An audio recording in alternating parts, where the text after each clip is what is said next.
Vinesh Phogat Olympic 2024 मधून 100 ग्राम वजनामुळे बाद. तुमच्या आमच्यापैकी मॅक्सिमम जणांच्या मनामध्ये हेच विचार येतो, सर जर केस जर कट केले असते डोक्याचे तर ऑटोमॅटिकली 100 ग्राम वजन कमी झालं असतं. रिझन एवढं सोपं नाहीये.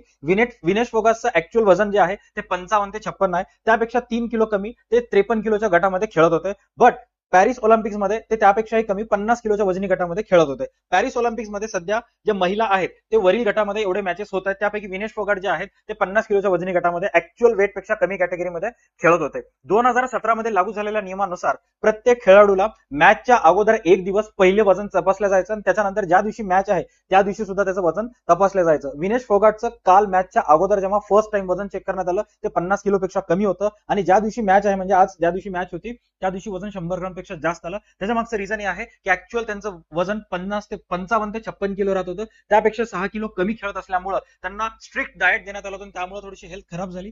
पाणी जास्त पिल्यामुळं